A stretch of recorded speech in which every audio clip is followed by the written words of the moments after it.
আসসালামু আলাইকুম মুসলিম ভাই ও বোনেরা, আজকের আলোচনার বিষয় হল নাজাসাত সম্পর্কে কয়েকটি মাসআলা।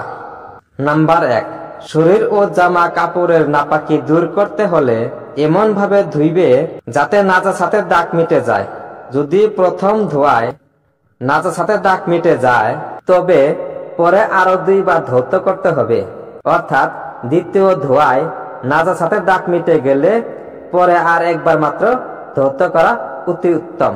নাম্বার 2, কোন তরল নাজাসাত কাপড় চোপড়ে লাগলে তা পাক করার জন্য 3 বার ধৌত করতে হবে এবং প্রত্যেকবারেই কাপড়কে উত্তম রূপে নিংড়াতে হবে যাতে কাপড়ে পানি না থাকে।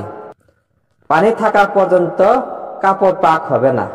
নাম্বার 3, চৌকি, চাটাই, থাল বাসন, জুতা ইত্যাদি যা কাপড়ের মতো নিংড়ানো যায় না, এতে নাপাকি লাগলে তা পাক করতে হলে একবার ধৌত করে কিছু সময় এই রূপে রেখে দিবে যাতে পানি একেবারে ঝরে যায়।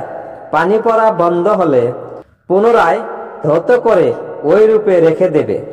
এরপর আবার ধৌত করে অনুরূপ ভাবে রেখে দেবে। 3 বার ধৌত করার পর পানি ঝরা বন্ধ হলে তা পাক হয়ে যাবে। নাম্বার 4, মশা মাছি ও ছাড় পোকার রক্ত নাপাক নয়। এগুলোর রক্ত শরীরে বা কাপড় চোপড়ে লাগলে তা নাপাক হবে না।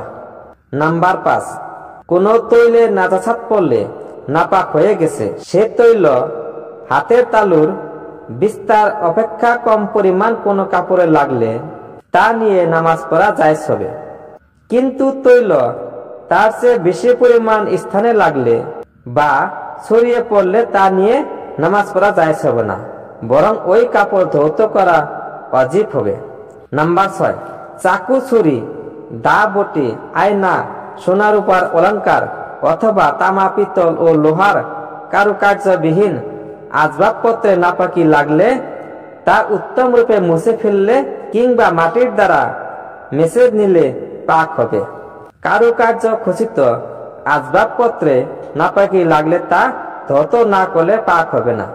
নাম্বার 7, নাপাক বিছানায় শয়ন করলে যদি নিজের শরীরের ঘামে কাপড় ভিজে যায় তবে শরীর কিংবা কাপড় কোনোটাই নাপাক হবে না, কিন্তু শরীরের ঘামে নাপাক বিছানা ভিজে তার নাপাকি কাপড়ে কিংবা শরীর লাগলে তা নাপাক হয়ে যাবে। পরের ভিডিওতে আপনারা পাক ও নাপাক পানির বিবরণ সম্পর্কে শুনতে পারবেন।